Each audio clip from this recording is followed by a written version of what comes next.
ओम शांति। 13 अगस्त 2025 की साकार मुरली से होमवर्क।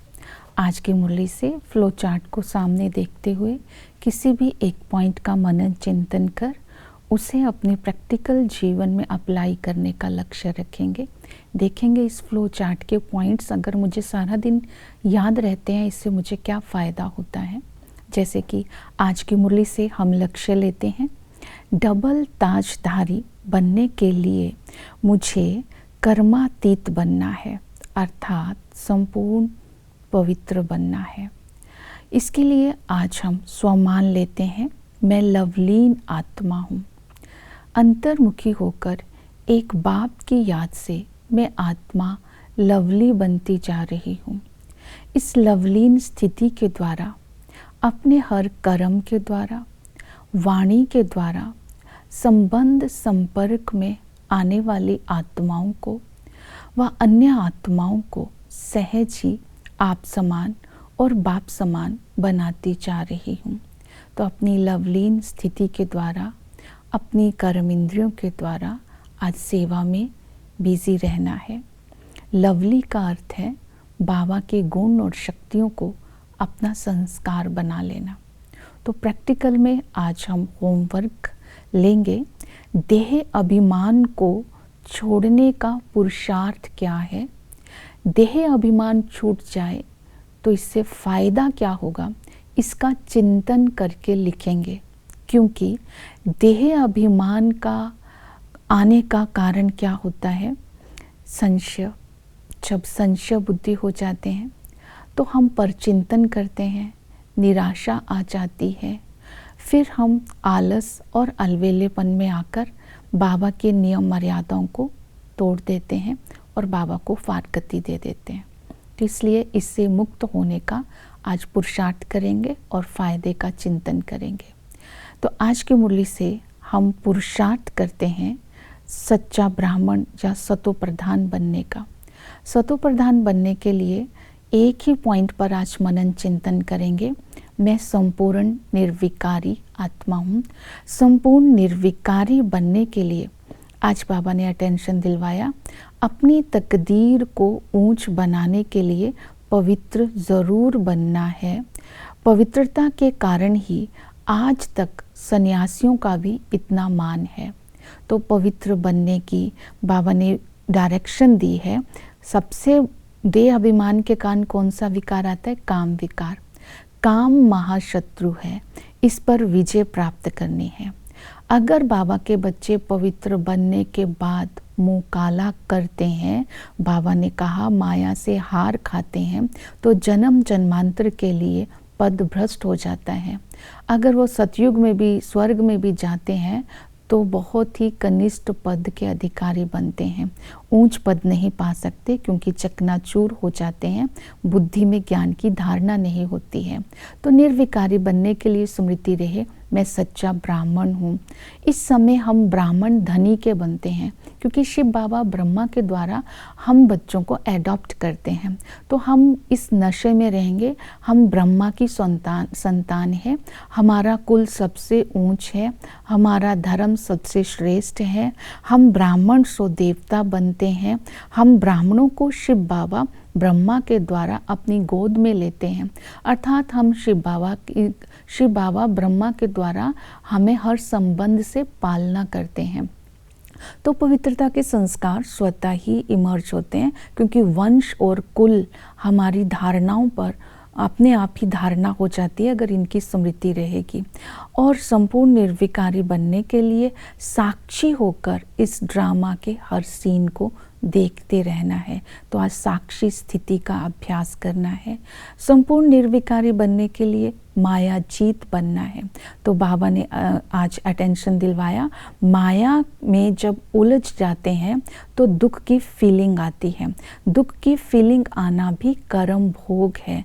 इसलिए माया जीत बनने के लिए सच्चाई सफाई से सब कुछ बाबा को लिख करके देना है।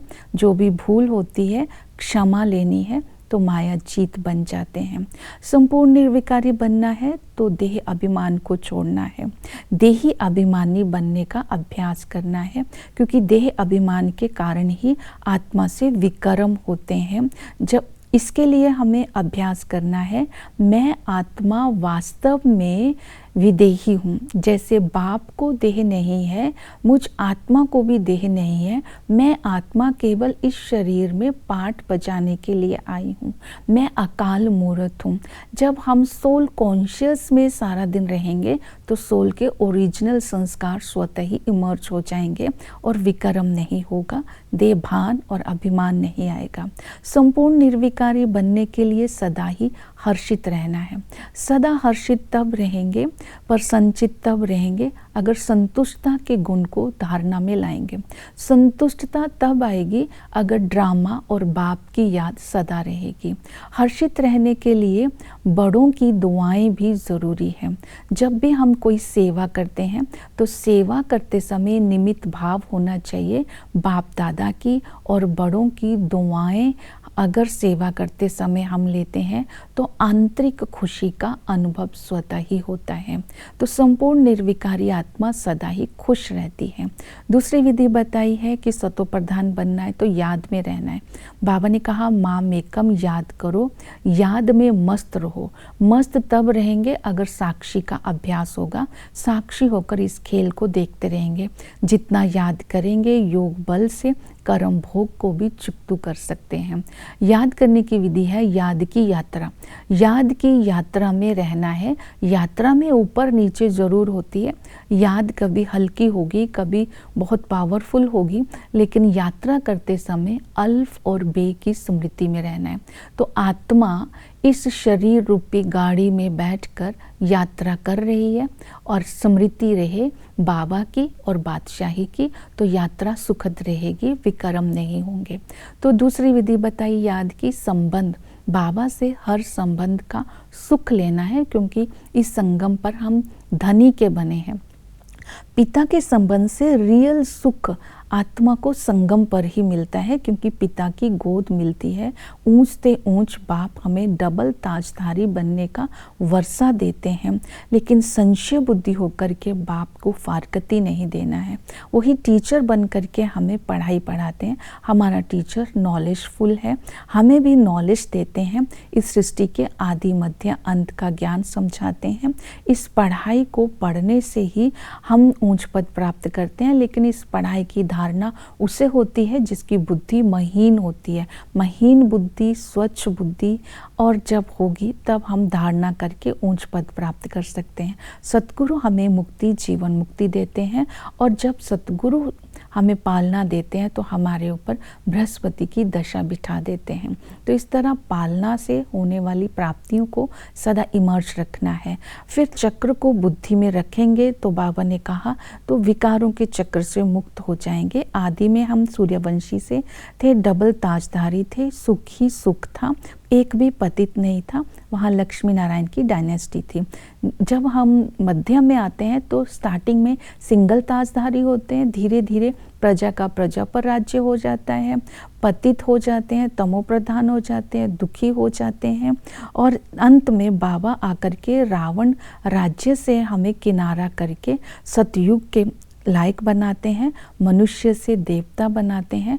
ये पुरुषार्थ करके हम सुखधाम के मालिक बनते हैं। सतो प्रधान बनना है तो सेवा में बिजी रहना है। बाबा ने कहा अक्लमंद बच्चे ही अच्छी तरह से ज्ञान का चिंतन करके और बाबा की सेवा करते हैं। ब्रह्मा सो विष्णु कैसे बनते हैं, विष्णु की 4 भुजाएं क्यों हैं, विष्णु ही लक्ष्मी नारायण है, ब्रह्मा कब और कैसे आते हैं, जो अव्यक्त ब्रह्मा है और प्रजापिता ब्रह्मा है, इन दोनों में अंतर क्या है। और इसकी तरह बाबा ने सारी ये भी बताया राधे और कृष्ण, लक्ष्मी और नारायण, इनका आपस में क्या संबंध है। ओम शांति।